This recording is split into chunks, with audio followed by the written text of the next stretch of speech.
Muy buenos días. Son las 6 de la mañana de este viernes 24 de noviembre de 2017. Esta es la hora de la verdad y estos son temas y asuntos que trataremos en la grata compañía de ustedes durante las próximas horas. Ayer, la JEP terminó en Gazapera. El gobierno mandó la orden de que la JEP saliera ayer toda completa. Y quisieron atropellar. Y el presidente Rodrigo Lara no se dejó atropellar. Y los mandó para el demonio y levantó la sesión hasta el próximo lunes. Vamos a hacer el inventario de las cosas que se aprobaron y que no se aprobaron. Para nosotros, en gran parte, los acuerdos con las FARC quedaron hechos trizas por el Congreso enmermelado de Santos y por la Corte Constitucional fiel servidora de Santos. En el camino fueron quedando los pedazos. Los de las FARC recogieron sus cédulas, que no las tenían. Su plata, suponemos que le dieron los 2 millones de pesos a cada uno. Se hicieron sacar las niguas y las lombrices. Los visitaron médicos, los sometieron a tratamientos, los dejaron renovados y se fueron. ¿Y se fueron para dónde? No a montar empresas productivas, no. Se fueron a lo que saben. Se fueron al monte a vigilar los sembradíos de coca y a traficar con cocaína y a extorsionar al pueblo colombiano. En eso terminó el cuento de las FARC. La salud es una quiebra que vale 14 billones de pesos. Queridos amigos, repasen un poco la cifra. 14 billones de pesos. Alguien se robó toda esa plata. Alguien manejó mal el dinero de la salud, o muchos a la vez. Y ahora, el problema que viene es el problema de Medimás. No tiene con qué atender a la gente que supuestamente está afiliada a Medimás. Lo dice el defensor del pueblo, lo repite, insiste en eso, y el procurador insiste en que hay que intervenir a Medimás, y Medimás dice que si la intervienen, se devuelve. ¿En qué quedó la salud? ¿En qué? ¿Cómo en qué quedaron las obras de infraestructura? Germán Cardona, que es tan mentiroso como su jefe y amigo Juan Manuel Santos, tan cañero como él, como decimos en Manizales, tan pajudo, resolvió decir que hay que continuar la revolución de la infraestructura, hay que continuarla, como la Ruta del Sol 2 y 3, como la línea, como la carretera Mulalólogo Guerrero, como la carretera Girardot-La Dorada, como la carretera de la soberanía que sacaría a Arauca y al Catatumbo al Océano Atlántico, como las autopistas de la montaña, que las acabaron, como la carretera Villeta-Guaduas, que no ha empezado como muchas de estas otras, como el aeropuerto de Palestina con el que acabó el mismo Germán Cardona, como Navelena, como la carretera Ocaña-Gamarra, como las muchas rutas de 4G que no están financiadas, no tienen un peso con qué empezar y están amenazadas no solamente por la financiación, sino por las famosas consultas populares. El desastre, la catástrofe, esa es la revolución que hay que continuar. La licitación en la registraduría. E independientemente de que haya pasado una cosa u otra, lo cierto es el resultado final, que quedó un solo proponente. De manera que después de años de experiencia, los demás proponentes para prestar el servicio de publicidad a la registraduría no sabían cómo hacerlo. No supo sino uno, McCann Erickson. No más, es el único que sabe hacer propuestas, pero curioso, a él sí le permitieron que hiciera modificaciones y ajustes, lo que no le permitieron a los demás. como a este gobierno le gusta, en la registraduría hubo un solo proponente, Macan Erickson.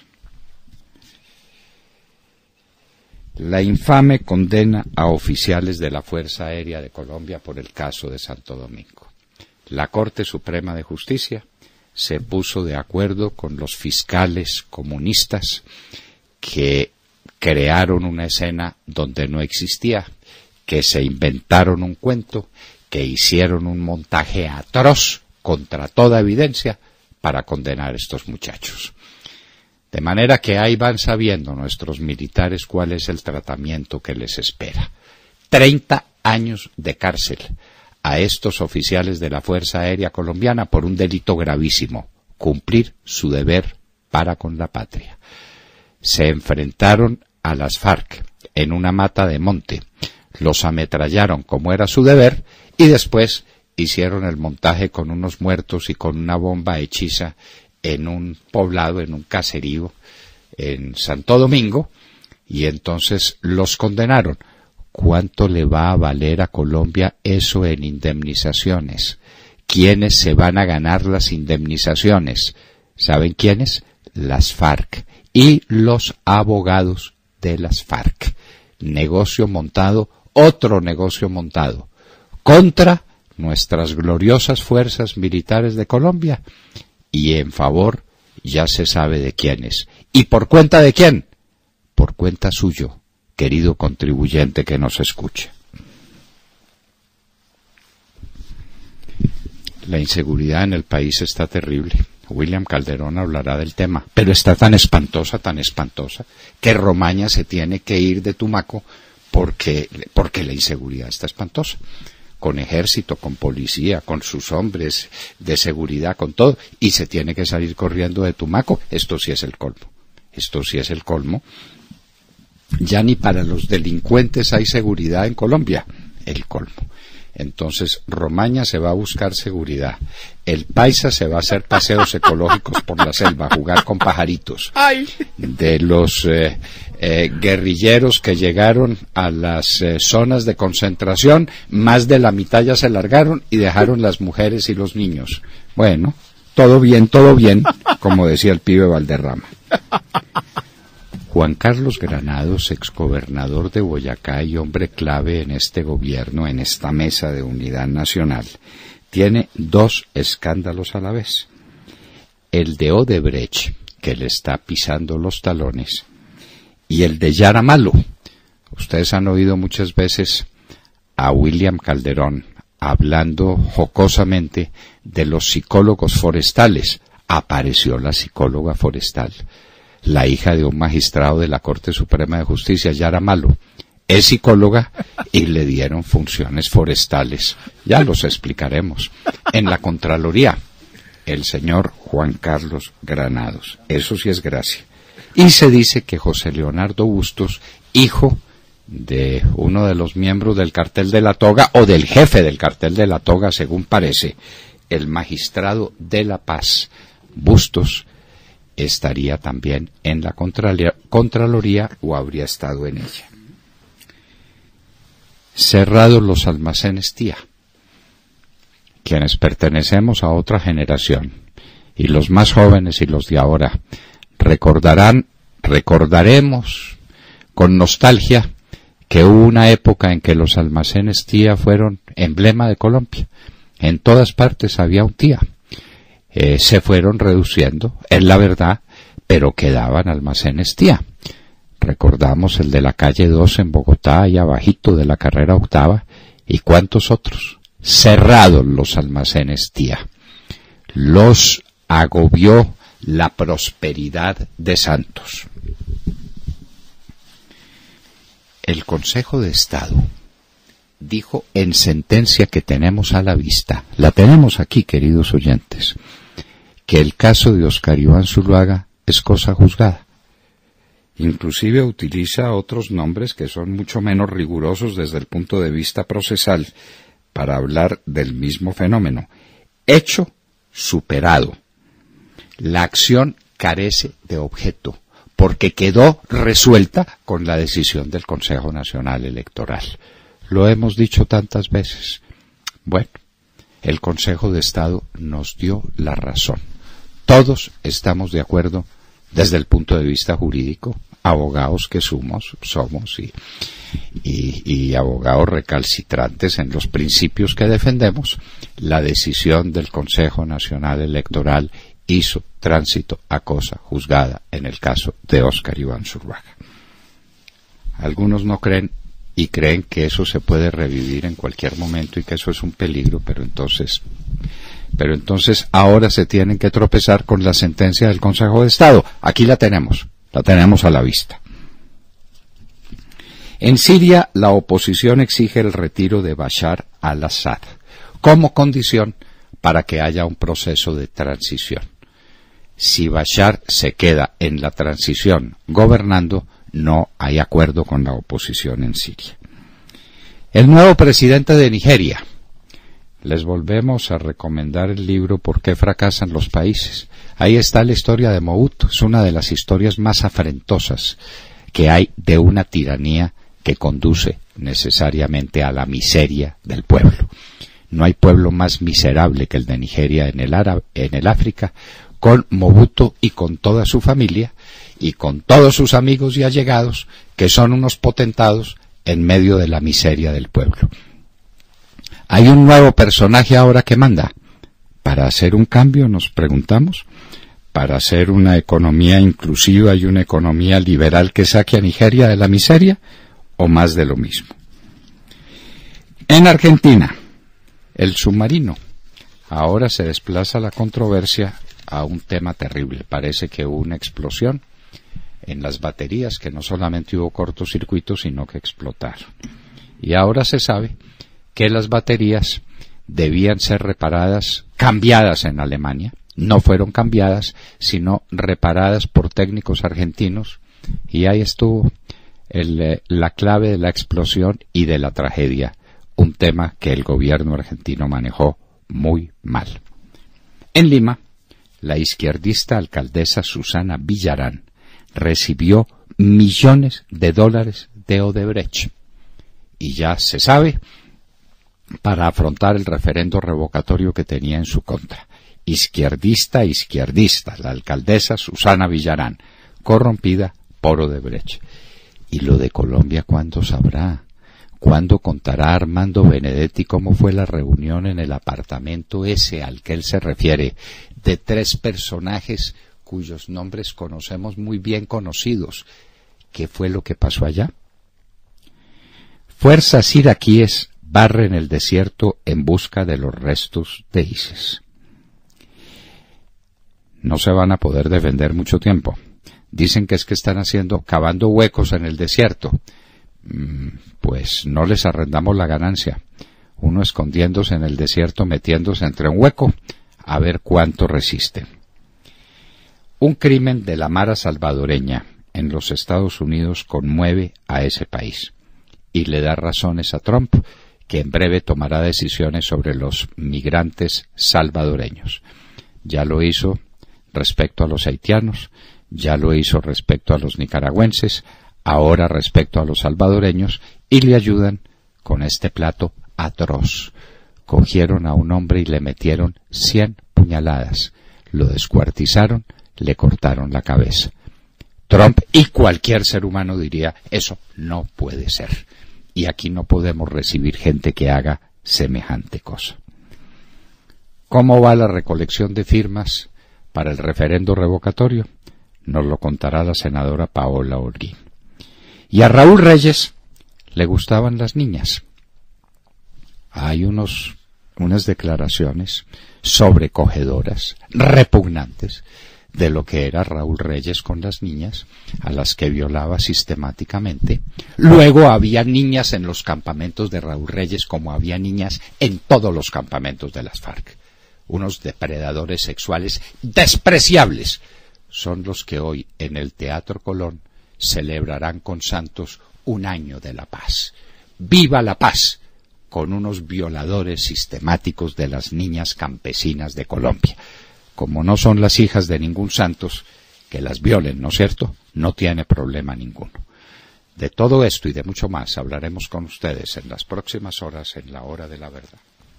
Recuerden ustedes sintonizarnos a través de nuestros dispositivos móviles en TuneIn y también en Wunder Radio. Ustedes pueden utilizar su smartphone, su tablet o su computador para hacerlo. Y ahí escriben La Hora de la Verdad, tienen audio de alta calidad en Colombia o en cualquier parte del mundo donde se encuentre. Los diales en nuestro país, 710 AM en Medellín, 1200 AM en Cali y 970 AM en Bogotá. En Radio Sabana de Sincelejo nos amplifican a través de 1370 de la AM. Nuestras redes sociales, Facebook y Twitter. En Facebook nos encuentran como @Hora de la Verdad y en Facebook nos encuentran como La Hora de la Verdad con Fernando Londoño Hoyos.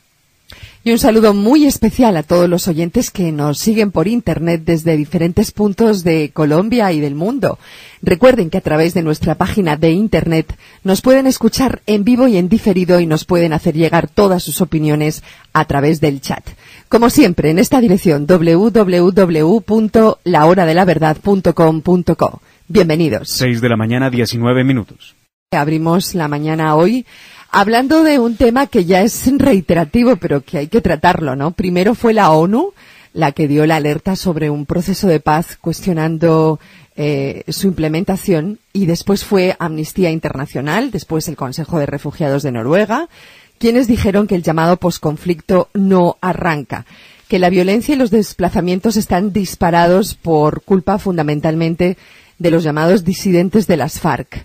Pues bien, ayer también la Fundación Paz y Reconciliación habla de 15 grupos de desertores en 43 municipios y hace un cálculo de 700 narcoguerrilleros. La situación es tan descarada que al gobierno le tocó tratar el tema y lo hizo con el estilo que lo caracteriza.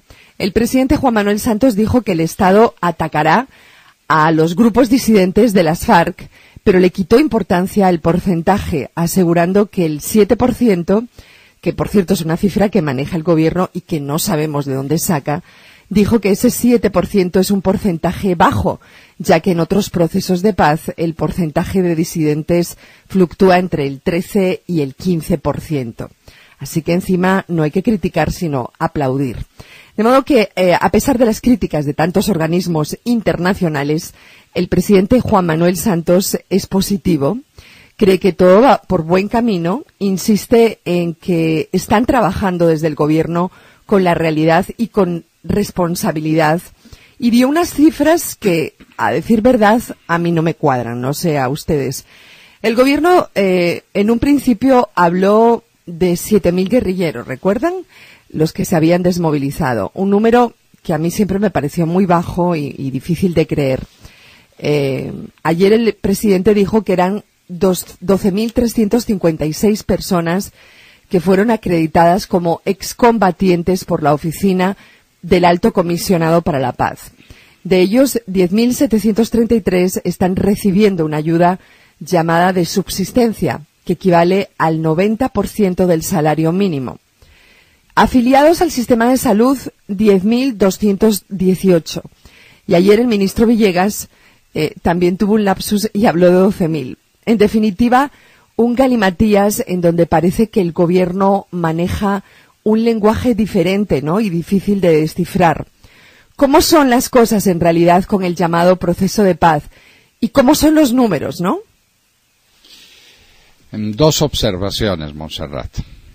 La primera es que no se le olvidó en la lista de los que le reclaman a Colombia por el fracaso rotundo en su proceso de paz, no se excluyó sino a los Estados Unidos. Los Estados Unidos, claro que sí. dicen, bueno, que ya desde hace mucho, es verdad, sí señor. El elemento fundamental del acuerdo de paz es que acaba con el proceso del narcotráfico, porque las FARC ayudando a acabar con el narcotráfico son la garantía de que se acaba ya. Y resulta que ha pasado un año y el narcotráfico crece como la espuma y los Estados Unidos dicen ya no más. No toleramos más esto. Estamos inundados de cocaína colombiana y no lo vamos a soportar. De modo que súmele a la ONU, a Noruega, a Amnesty International, al gobierno de los Estados Unidos. Y la noche que llega, porque hay muchas fundaciones que están diciendo, bueno, ¿y esto cuándo empieza? ¿Cuándo empieza el llamado posconflicto? Pues nunca, nunca.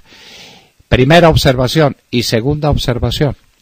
Vamos a suponer que el gobierno tenga razón y que son 12.000 los que se desmovilizaron y entregaron armas 7.000. ¿Quiere decir que hay 5.000 armados, Montserrat? Sí, ese es un buen cálculo. Entonces, ¿Cuánto es 12 menos 7? No, pero claro, eso lo dijo el señor. Claro. No, me decía, no, dijo, recibí 7.000 armas. Sí, ¿dónde Y está entonces el resto? ahora Santos dice, son 12.000 los que tienen censo en el alto comisionado, en la oficina del alto comisionado para la paz. Luego hay 5.000 con armas.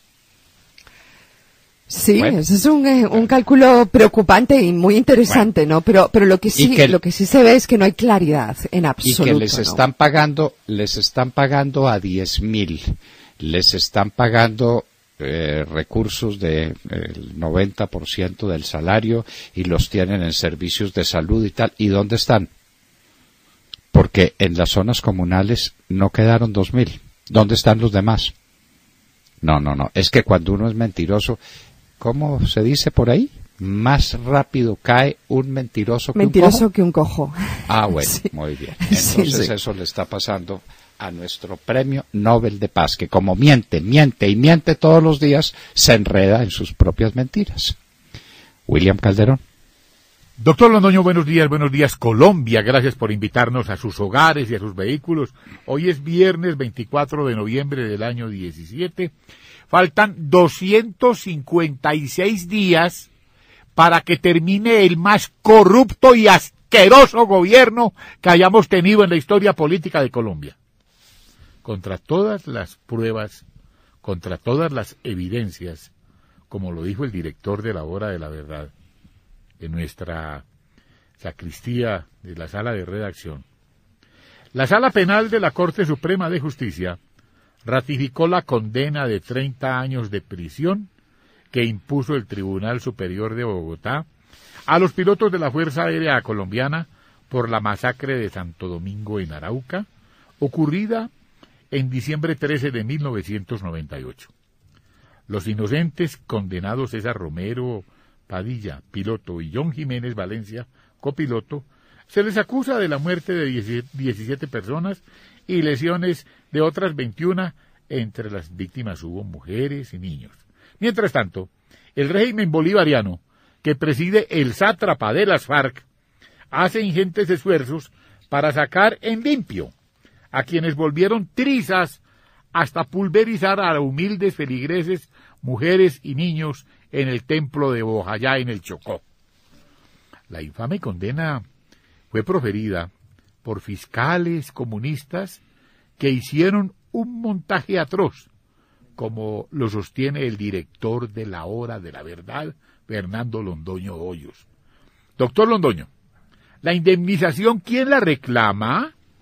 Y los altos mandos militares ahí, como lo dice el senador Amin. Calladitos la boca, reptando por entre los pupitres de los parlamentarios colombianos a ver si les aprueban la JEP. Tienen unas ganas de ser procesados por la JEP, unas ganas infinitas. Bueno, les van a dar de eso, porque la JEP en últimas no quedó sino para los de las FARC, que es la absolución de todos ellos, ya lo sabemos por anticipado. Les quedó el ejército. El ejército, la Fuerza Aérea y la Armada en manos de la JEP, y la policía también, todas las Fuerzas Armadas de Colombia. Ayer Demar Córdoba nos mostró cómo el senador Amin, que yo no había oído una cosa más bien dicha contra estos tipos que yo no sabía que en los trajes esos que piden para, ya necesitaban rodilleras. Contra el alto mando militar que se la pasa en el Congreso, claro, allá haciéndolo hoy para que le aprueben la JEP de la que ellos son víctimas porque es una creación de la FARC. ¿Cómo es lo que me da pena con los representantes de las fuerzas militares que vienen a este Congreso, como algunos que están aquí, el señor general de la policía, y vivo muy solícito también al general del ejército, aquí tras bambalinas, esperando qué, les pregunto yo, esperando la humillación total de las Fuerzas Armadas y de Policía, por cuenta de una justicia especial que los humilla a ustedes mismos, señores oficiales, en su uniforme y su trayectoria. ¿No les da pena No les da pena venir aquí a hacer coro con los áulicos de la FARC. William, ya lo escuchábamos ayer. Pero es que... Una excelente intervención del senador Amin, y entonces por ahí anda el gracejo, pues no tan gracejo, que ya en los uniformes de dotación del alto mando militar hay rodilleras de dotación. Para sí, pues por pobrecitos, para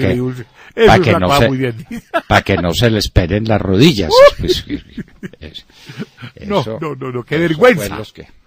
Los que rezan de rodillas los 1000 Jesuses, y estos del alto mando militar necesitan rodilleras. A todos los santos. Rodilleras de dotación. Qué horror. El glorioso ejército de Colombia, las gloriosas fuerzas militares de Colombia, humilladas hasta este extremo, reptando por entre los pupitres de unos parlamentarios corruptos para pedirles que les aprueben la maravilla de ir a la JEP para que la JEP los condene a todos, que es lo que va a pasar. Vanessa Araujo. Doctor Fernando y queridos oyentes, muy buenos días. Nuevas noticias llegan desde Argentina sobre el submarino desaparecido. Ayer se le comunicó a los familiares de los 44 tripulantes del submarino Ara San Juan que hubo una explosión en la zona donde se perdió el contacto. En la base naval de Mar del Plata, donde se les comunicó la lamentable noticia, que si bien no es concluyente, sí reduce al mínimo las posibilidades de que los tripulantes sigan con vida, los familiares tuvieron que ser atendidos por personal de primeros auxilios ante desmayos y ante las reacciones que causó la noticia en los allegados de los desaparecidos. Varios de los familiares gritaban a los mandos militares presentes que eran unos asesinos, y las críticas al gobierno de Mauricio Macri no se hicieron esperar. Ahora bien, una vez más, en un país donde todo se mira en clave Kirchner versus Macri, las críticas no llegaron solo al actual presidente, sino que también hubo quienes se enfilaron contra la expresidenta. Y es que el Ara San Juan fue reformado en 2014 durante el gobierno de Cristina Fernández de Kirchner, y en su momento ella afirmó que tendría una vida de 30 años más. Pero quienes se van contra Macri afirman con toda razón que fue el gobierno del actual presidente el que el año pasado ratificó que el submarino sí estaba en perfectas condiciones. Lo evidente respecto a esta politización del terrible hecho es que Argentina es uno de los países de Sudamérica con menor gasto militar. Entre otras razones, según los expertos, porque tras la dictadura de Videla la sociedad rechaza a los militares. Si en algo concuerda la opinión publicada en Argentina es en que en ese país la ciudadanía no demanda fuerzas militares, e incluso en muchos sectores hay rechazo hacia los militares, por lo que los gobiernos responden en ese sentido dándole poco presupuesto a ese rubro. Por ejemplo, el experto en geopolítica y defensa Julio Burman no cree que este caso afecte fuertemente al presidente Macri, dado que, abro comillas, en Argentina hay una división tan marcada con lo militar que el presidente no es ni siquiera visto como el comandante en jefe de las Fuerzas Armadas. Pero además esta apatía generalizada hacia las fuerzas militares se ve en la reacción de la sociedad. Diferentes voces han salido también a llamar la atención sobre la diferencia entre la reacción ante el caso Santiago Maldonado, un joven de izquierda que desapareció y que durante meses esta situación desencadenó marchas y peticiones públicas de la izquierda para que apareciera el joven kirchnerista, mientras que la reacción ante la desaparición del submarino no ha sido ni siquiera parecida. Para muchos esto muestra de nuevo la popularidad de las ideas de izquierda en Argentina y cómo para algunos los muertos solo valen si son de izquierda. ¡Qué horror! Pobrecitos. Pero Argentina es un país que resolvió que no necesitaba fuerzas militares. Entonces, ¿para qué submarinos? ¿Para qué submarinos de guerra si no necesita fuerzas militares?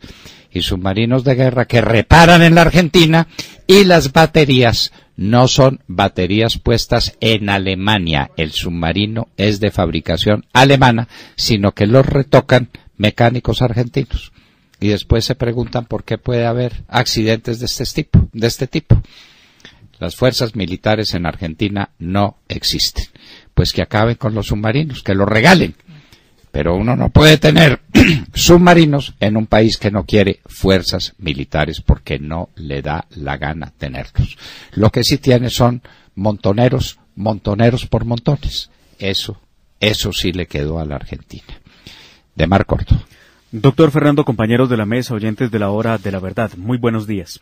Semana con dificultades para el gobierno del presidente Santos y para los terroristas de las FARC, que están viendo cómo se revelan algunos senadores en el Parlamento, que están más preocupados, obviamente, por sus campañas de reelección en Senado y Cámara, que en aprobar para las FARC actos legislativos, leyes estatutarias y demás normas que hacen parte de lo que han llamado la implementación del narcoacuerdo con las FARC, que a propósito, hoy, doctor Fernando, cumple un año de haberse firmado entre Santos y Timochenko en el Teatro Colón a espaldas del pueblo que le dijo no al narcoacuerdo de impunidad ese mismo año. La sesión de ayer en el Congreso no fue diferente a lo que ha ocurrido en el mes de noviembre, pues el ausentismo se hizo evidente en el Senado, donde se abrió registro y se suspendió el debate por falta de congresistas. Ayer se debía votar el informe de conciliación para la creación de las 16 circunscripciones especiales para la paz, y luego de empezar el debate del proyecto, se tendría que pasar a discutir el de innovación agropecuaria, que hace parte de esa reforma rural que los guerrilleros están exigiendo. En Cámara, luego de un par de horas, el presidente de esa célula legislativa, Rodrigo Lara, suspendió el debate muy molesto porque, como aprobaron votar todo el articulado en bloque de la ley estatutaria para la JEP, pretendían desde el mismo gobierno hacer votar en bloque con un artículo que libraba de responsabilidades e inhabilidades a los magistrados de la JEP. La sesión quedó para el día lunes, cuando se siga discutiendo la estatutaria para la JEP. En este punto le quedó muy mal el Congreso al presidente Juan Manuel Santos, que durante la semana, por lo menos en 3 discursos distintos, le exigía al Congreso que tramitara cuanto antes la JEP, que deberá, en estos momentos, arrancar el lunes con el tema en discusión, que serán las inhabilidades e incompatibilidades de los magistrados de esa jurisdicción especial de paz. Y el tema esencial, doctor Fernando, y que lo hemos discutido ampliamente en la Hora de la Verdad, es la responsabilidad de los sujetos de las FARC, que no pueden quedarse amparados bajo un sistema de justicia diseñado por ellos, que es la JEP, sino pasar a la justicia ordinaria por haber cometido un delito de lesa humanidad, como es el de violación de niños, de menores de edad. Queda pendiente en el Congreso por ahora la reforma política, a la que le queda un último debate en el Senado, la ley estatutaria para la JEP, que también está en último debate, y las circunscripciones especiales para la paz, a la que le falta la conciliación. Puede ser que estas 3 se aprueben en medio de los afanes y las presiones del gobierno Santos y de la guerrilla de las FARC, porque vaya si presionan a través de las redes y allá mismo en el Congreso con sus voceros. Pero lo que no se aprobará por una lógica en el tiempo son el de innovación agropecuaria, donde no se ha podido empezar el primer debate, como ustedes ya lo escucharon, el sometimiento de bandas criminales, que se hundió en Comisión Primera del Senado por falta de tiempo, la ley de pequeños cultivadores, y esta de sometimiento a bandas criminales es una ley que el presidente Santos sacó para cumplirle a unos diálogos que hubo con los señores del Clan del Golfo y se quedaron esperando esa ley.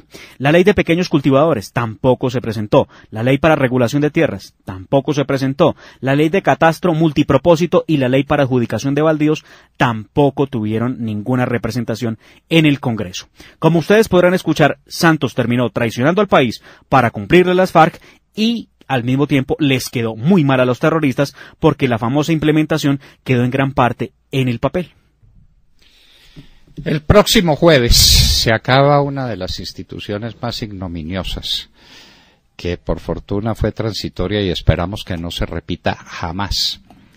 La famosa institución del Fast Track, una vergüenza para el Parlamento colombiano, donde no quedaba permitida la discusión. Un parlamento que no puede parlamentar, un parlamento sin iniciativa. Castraron el Parlamento colombiano para aprobar a las carreras en 3. Sí. Uno en las comisiones conjuntas y otro en cada una de las plenarias. En 3. Y entonces, a la carrerita, sacar una norma que supuestamente no podía ser alterada, para sacarla a las carreras sin contradicciones, sin lectura de los artículos, sin análisis de los artículos. ¡Qué vergüenza! ¡Qué pena para Colombia! Pero a esos parlamentarios ni les va ni les viene. Les pagan el salario y les entregan contratos y les entregan puestos, que es lo que les importa, y por eso el pueblo los desprecia y los detesta. Esa es la verdad. Tata Castro. Doctor Londoño, compañeros y oyentes, muy buenos días. El Junior de Barranquilla no pudo ganar ayer en el Maracaná al Flamengo del colombiano Reinaldo Rueda en el partido correspondiente a la ida de la semifinal de la Copa Suramericana. El equipo colombiano comenzó ganando gracias al gol de Teófilo Gutiérrez en el minuto 25. El Tiburón mostró carácter y jerarquía durante todo el encuentro, pero a partir del minuto 75 los brasileros le dieron la vuelta y lograron el empate con un cabezazo de Juan tras el cobro de tiro de esquina. El triunfo de los brasileros llegó faltando 8 minutos para el final, un golazo de volea de Viseu, imposible de atajar por el arquero Viera. El equipo que dirige Julio Comesaña pagó caro, un resultado donde no fue menos que el Flamengo. La serie queda abierta, el partido de vuelta se jugará el 30 de noviembre en el Metropolitano de Barranquilla, donde saldrá uno de los finalistas de este torneo, segundo en importancia en nuestro continente. El Junior, uno de los favoritos a ganar el torneo colombiano, se enfrentará el lunes al América en el Pascual Guerrero, en el partido de ida de los cuartos de final del torneo colombiano, que a propósito comienzan mañana estos cuartos de final, con el partido La Equidad Millonarios y el domingo Jaguares Santa Fe en Montería y Tolima Nacional en Ibagué. Y cierro hablando de los Juegos Bolivarianos, llegan a su final este fin de semana, Colombia arrasó y por segunda ocasión obtiene el título de estas justas. Hasta ahora le lleva a Venezuela más de 100 medallas doradas y les recuerdo que en los pasados Juegos Colombia ganó las justas por solo 5 medallas de diferencia a Venezuela. ¿Y esta por cuántas? ¿En cuántas? Le lleva más de 100. Le lleva más de 100. Bueno, eso dice todo. Ese es el socialismo del siglo XXI aplicado al deporte. Y eso que en Colombia también están reduciendo los presupuestos para el deporte. Porque para las cosas, los asuntos sociales, el bienestar de la juventud, no hay plata, no hay plata. La plata va toda para las ollas del microtráfico. Ahí sí hay plata. Plata y en grande, para corromper a unos niños que no tienen deporte porque la plata para el deporte se restringe. La plata para la ciencia se restringe. Plata para la educación no hay. La salud no tiene un déficit sino de 14 billones de pesos. No hay plata para nada. De manera que, ¿cómo estará Venezuela de mal? Que está peor que Colombia en estas circunstancias. Y Ecuador, acabada. Ecuador vuelta a nada. Y Bolivia, al fin ganó alguna medallita Bolivia, Tata. Ya le cuento. Bolivia, una medalla de oro. Sí, una medalla de oro. ¿Y Colombia cuántas? 196 frente a 87 de Venezuela. 196. Bueno, muy bien. De manera que Bolivia, vive el socialismo. El socialismo que acaba con los temas esenciales, el deporte, y eso con una contradicción, porque los países socialistas eran muy cuidadosos del tema deportivo, como lo fue la Unión Soviética en su momento y Cuba en su momento, claro, cuando era un satélite completo de la Unión Soviética. Entonces tenían el deporte su timbre de orgullo para decir que su juventud era una maravilla. Pues ahora ni para eso les alcanza. En un minuto estaremos con la senadora Paola Holguín, del Centro Democrático, Generación del 14, la recolección de las firmas. Insistimos, colombianos, ¿qué podemos hacer ya, para salvar a Colombia de la caída en este abismo que se ha abierto a sus pies? Firmar y firmar.